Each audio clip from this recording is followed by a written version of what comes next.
El mundo está repleto de un sinfín de enigmas y misterios sorprendentes, misterios que se han ido acumulando con el mismo paso de la existencia de la Tierra, algunos teniendo respuestas parciales, otros solo especulaciones y teorías, y por último otros que siguen siendo un misterio total para el hombre, y todos estos son los que le dan un mejor sazón a la vida, una pizca de misterio y emoción a la existencia de la humanidad. En el video de esta ocasión, indagaremos en 3 misterios y enigmas de los muchos que tiene la historia para ofrecernos. Nos sorprenderemos y sobre todo nos cuestionaremos sobre los eventos y objetos que veremos en esta ocasión. Este será el momento de emoción y misterio del día, un momento de relajarnos y dejarnos llevar por este sendero misterioso y sorpresivo de sucesos ocurridos a lo largo de los tiempos. Así que, con todo esto ya explicado, ponte cómodo y disfruta del siguiente video, disfruta de los enigmas y misterios más grandes de la historia. Caso 1. El Mary Celeste. El Mare Celeste es uno de los casos marítimos más misteriosos y enigmáticos que existen aún hoy en día. Lo que sucedió con su tripulación y sus pasajeros sigue siendo uno de los mayores misterios del mar y la navegación. El Mare Celeste fue una embarcación comerciante construida en Parrsborough, Nueva Escocia, en 1861. El barco tenía como objetivo el transportar barriles de alcohol de Estados Unidos hasta Europa. El capitán del Mary Celeste era Benjamin Briggs, y el último registro que se tiene de su diario en tierra fue del 3 de noviembre de 1872.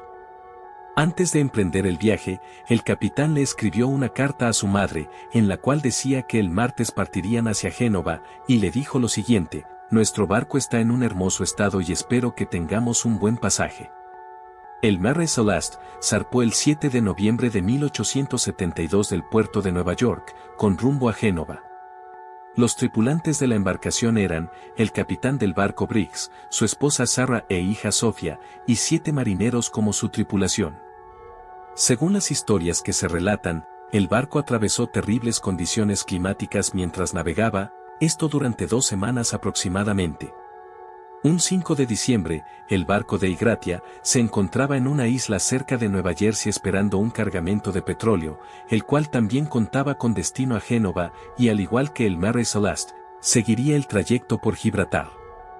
Durante el camino, el Gratia pudo divisar a lo lejos un barco a la deriva naufragando sin rumbo, entre las Azores y la costa de Portugal. El capitán de la embarcación, David Morehouse, y su primer oficial, Oliver Dedeaux, después de una minuciosa observación pudieron confirmar que el barco que naufragaba se trataba ni nada más ni nada menos que del Mare Celeste. Dicho avistamiento levantó preocupaciones, y por ende, decidieron abordar el barco para poder ver qué estaba pasando, y en caso de que necesitaran ayuda, poder brindar esta a los tripulantes del Mary Celeste. Pero al llegar a este, se toparon con un barco completamente abandonado. Las velas se encontraban en malas condiciones, parcialmente colocadas. Además, observaron que la escotilla principal estaba asegurada, pero por otro lado, las de proa y popa se encontraban completamente abiertas.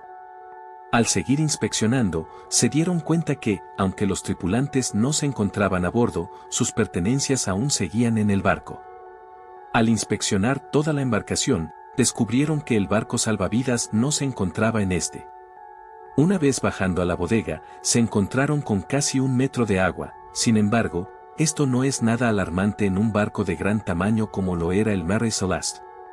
Y algo también muy extraño, era que aún permanecían dentro de la embarcación los 1.700 barriles de alcohol que estaban transportando, y estos se encontraban completamente intactos, además de poderse encontrar una gran cantidad de suministros. En el camarote del capitán, se pudieron encontrar varios artículos personales de este, incluida una espada envainada debajo de la cama. Pero lo más intrigante, fue que faltaban la mayoría de los papeles del Mary Celeste, junto con unos instrumentos de navegación faltantes. Después de observar todo lo ocurrido en el barco, el capitán Morehouse llevó el Mare Celeste a Gibraltar. Puesto que la ley marítima dicta que quien encuentre una nave perdida, puede esperar una recompensa dependiendo del valor del barco y de la carga con la que cuente, además también dependiendo del grado de peligrosidad del rescate de la embarcación. Sin embargo, dicha acción realizada por Morehouse le traería problemas más adelante.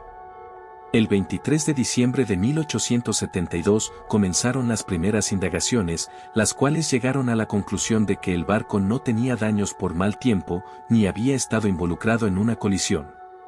Según una de tantas teorías, la tripulación se habría rebelado contra Briggs en un motín, aunque nunca se encontraron señales de violencia en el barco que avalaran dicha teoría. Una más de las teorías que tomó más fuerza con el paso de los años, acusaba a Morehouse de un ataque contra el Mare Celeste para apoderarse de la carga y poder cobrar la indemnización. Otra de las teorías más famosas, narraba el encuentro del Mare Celeste con un maremoto, el cual podría haber provocado una fuerte turbulencia que dañó la carga, liberando vapores tóxicos. La probabilidad de una posible explosión podría haber llevado a Briggs a abandonar la nave, lo que podría explicar el por qué estaban las escotillas abiertas. Sin embargo, esta teoría tampoco pudo ser tan viable, ya que los barriles de Mary Celeste se encontraban en perfectas condiciones. Entre otras teorías que se rondan para dar una explicación a dicho suceso, son que pudo haber sido un desembarco apresurado, y luego de este ya no pudieron volver al Mare Celeste. O quizás puede haber ocurrido que su bote haya naufragado y no pudieron retomar el rumbo. Las teorías más alocadas o menos factibles narran que criaturas marinas mitológicas podrían haber aniquilado a la tripulación, pero todos sabemos que de todas las teorías existentes estas son las menos probables y que menos se toman en serio. En el 2002, se empezó una nueva investigación, la cual afirma que Briggs tenía su brújula rota, y por ende, habría perdido el rumbo al zarpar. Con esta nueva hipótesis, se calcula que el Mare Celeste se habría desviado 140 kilómetros al oeste de su trayecto, y cuando el capitán se dio por fin cuenta del error, redirigió su rumbo hacia la isla de Santa María, en las Azores, en busca de refugio. Pero aún así con esta nueva teoría, todavía no se puede responder la pregunta principal de dicho enigma: ¿por qué desapareció la tripulación del Mare Celeste? Otro punto que se descubrió sobre el Mare Celeste es que había sido reparado poco antes de zarpar, por lo que los desechos de la reconstrucción podrían haber tapado las bombas de agua. Al no poder sacar el agua que ingresaba a la bodega del barco y ver que se iba acumulando, Briggs, además con el barco fuera de rumbo y con la duda de saber si podían llegar a salvo o no a una costa, dio la orden de abandonar el barco para evitar poner en riesgo a la tripulación y a su familia. Sin embargo, a pesar de toda esta explicación bien estructurada de esta nueva teoría, aún así no es un hecho que confirme lo que realmente pasó con la tripulación del Mare Celeste en aquellos días. Sin duda, este es uno de los enigmas y misterios más grandes que existen aún en día, y el cual aún no tiene respuesta alguna, y lo más probable es que jamás cuente con una, siendo así un misterio que trascenderá a lo largo de los años, causando dudas y preguntas a través de generaciones y generaciones, dándole así a la vida una chispa de misterio. Caso 2. El manuscrito de Voynich. Uno de los misterios más grandes de la literatura lo posee el manuscrito de Voynich, un manuscrito muy misterioso con grabados, dibujos, ilustraciones y textos que por más que han pasado los años y ha avanzado la tecnología, sigue sin poder ser resuelto este enigma lingüístico, enigma que aún hoy en día agobia a muchos científicos y aficionados.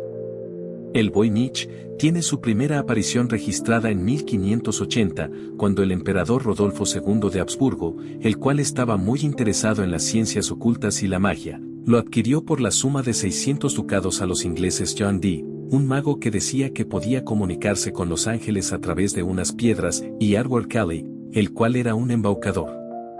En el siglo XVII, el Voynich pasó por varios dueños, hasta quedar depositado en el convento franciscano de Mondragone, en Italia, donde en 1912 lo compró el tratante de antigüedades Wilfrid Voynich, de quien toma el nombre.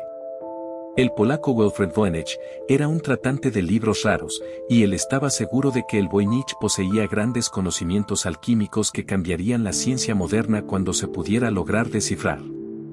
En 1931, su viuda lo vendió a un coleccionista de antigüedades neoyorquino, Hans Peter Krause, el cual no consiguió revenderlo y por ende terminó regalándolo a la Universidad de Yale en 1969.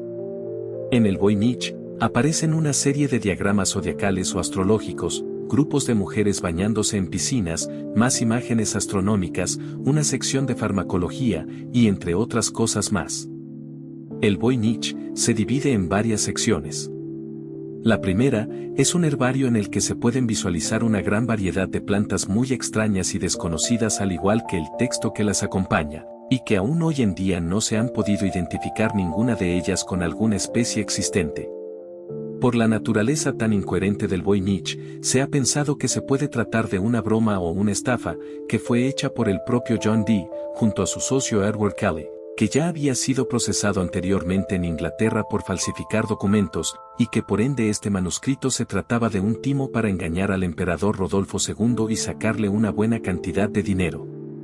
Sin embargo, hay algunos problemas con dicha teoría, como por ejemplo, el manuscrito ya existía un siglo antes de que Edward Kelly lo hubiera podido falsificar. Y en caso de que se tratase de una broma, el autor se tomó muchas molestias por lo elaborado y complejo que es. Actualmente, el Voynich se encuentra en la Biblioteca Beinecke de la Universidad de Yale. Este manuscrito se encuentra plasmado sobre vitela, un pergamino fino, con un total de 232 páginas, de 22 por 15 centímetros de formato y 5 de grosor. Faltan algunas hojas y otras más son desplegables. El Voynich contiene una gran cantidad de dibujos y 37.919 palabras con 25 letras o caracteres distintos. Sin embargo, carece de autor, título, fecha y capítulos. Después de un análisis mediante carbono 14, se ha determinado que el Voynich data su elaboración entre los años 1404 y 1434. La letra es tipo cursiva humanística en caracteres latinos. Muchos investigadores desde el siglo XVI han tratado de descifrar el Voynich, sin embargo no han tenido mucho éxito. Para tratar de descifrarlo, se han usado muchas técnicas tradicionales, como sustituir una letra por otra o asignarles un valor numérico. También se han usado tarjetas perforadas y programas de ordenador, sin embargo ninguna de estas opciones han podido descifrar el código del Voynich. Si realmente se trata de un manuscrito encriptado, sus claves son tan complejas que nadie ha conseguido descifrarlas.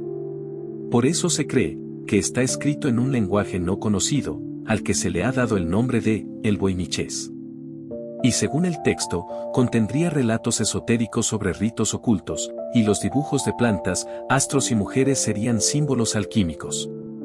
Algunas ideas sobre su significado han sido algo rebuscadas o con poca lógica, pero por otro lado algunas otras, sí han sido un poco más centradas a la realidad. Sin embargo, aún así con todas las teorías que rondan actualmente, ninguna es 100% confirmada. Y la verdad solo se sabrá hasta que el código sea descifrado y en este mismo se revele su origen y explicación en el mejor de los casos.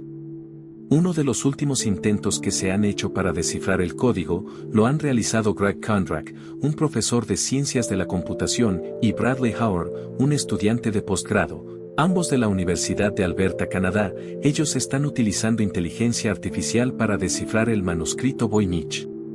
Los resultados que han obtenido son que el hebreo es la lengua de escritura más probable que haya sido usada para escribir el Voynich. Aunque sí se han logrado algunos avances con la desencriptación del Voynich, no se ha podido traducir o resolver con ningún idioma conocido actualmente, ni se ha encontrado la clave que haga posible su traducción o entendimiento. Otra observación a tener en cuenta es que, la disposición de lo escrito no responde a las normas que rigen la estructura semántica de cualquier idioma. Por ejemplo, muchas palabras se repiten, en ocasiones hasta 3 veces en la misma línea, y 15 en la misma página. Por otro lado, Voynich sí sigue algunas normas formales, como por ejemplo, que está escrito de izquierda a derecha, aunque carece de signos de puntuación, algunos párrafos van precedidos de estrellas y asteriscos. Voynich también cumple la ley de Sid, que señala que en las lenguas conocidas la longitud de las palabras es inversamente proporcional al número de veces que aparecen. Otros misterios más que presenta Voynich es que parece que fue escrito por una sola persona, de forma fluida, letras homogéneas y muy regulares, prácticamente idénticas y sin ningún error. ¿Acaso el escrito de Voynich será una broma, o alguna especie de estafa muy elaborada en la antigüedad, o realmente el escrito de Voynich es real, y en sus páginas resguarda respuestas a cosas que aún no conocemos? Lamentablemente aún no tenemos la respuesta oficial ante este enigma, pero esperemos que con el paso de los años se logre descifrar lo que ocultan sus páginas y así por fin poder conocer los misterios que éstas aguardan. Caso 3. La epidemia de baile de 1518. En el año 1518 después de Cristo, sucedió una de las enfermedades más extrañas e inusuales de la historia, la cual fue nombrada como la danza de San Vito. Esta consistía en que las personas en su locura comenzaran a bailar sin parar por días, hasta que finalmente cayeran inconscientes, o en casos más graves, por el agotamiento extremo estos fallecieran. El inicio de todo esto comenzó con una mujer llamada Frau Trofea, la cual empezó a bailar enfrente de su casa un 14 de julio sin ninguna razón aparente. Sin acompañamiento musical y con peticiones de su marido para que ésta parara de bailar, estos motivos no fueron suficientes para frenar su locura por el baile, y así siguió por horas, hasta que en un momento cayó al piso por el agotamiento físico. Sin embargo, al día siguiente, cuando parecía que esto por fin había acabado, ella se levantó y continuó bailando, sin importarle su desgaste físico severo con el que ya contaba. Al cabo de 3 días, toda la gente del pueblo se reunía a contemplar a tan peculiar evento de baile desenfrenado. Después de algunos días transcurridos, desde que inició el baile desenfrenado y continuo de Frau Trofea, las autoridades del pueblo decidieron enviarla al santuario de San Vito, el santo que ellos creían que la había maldecido, y una vez ahí esperarían a ver si se lograba curar. Sin embargo, lamentablemente, personas del pueblo que la habían contemplado bailar habían comenzado a imitarla, y en un par de días, más de 30 personas ya padecían dicho síntoma de baile desenfrenado. Las cantidades de personas enfermas aumentaban cada vez más, y esto preocupaba al consejo privado. El clero sostenía que era obra de San Vito, el cual estaba enojado con el pueblo, pero por otro lado los médicos concluyeron que la danza se trataba de una enfermedad natural, la cual se origina de la sangre sobrecalentada. La cura ante este mal era la sangría. Sin embargo, los médicos optaron por otro remedio, el cual consistía en que los afectados debían bailar hasta liberarse de dicho mal. Se construyeron pistas de baile temporales y se alzaron plataformas a la vista del público, esto para mantener en movimiento a los afectados por el baile, y así con esto, poder acelerar su recuperación. Se contrataron músicos, y se trajo a bailarines sanos para mayor atractivo. Con todo esto hecho, las autoridades esperaban que con el paso del tiempo las víctimas del mal del baile cesaran gradualmente. Sin embargo, el resultado fue todo lo contrario, y más afectados comenzaron a sumarse a este mal tan extraño. Según unos registros, en un mes la peste se había apoderado ya de 400 ciudadanos.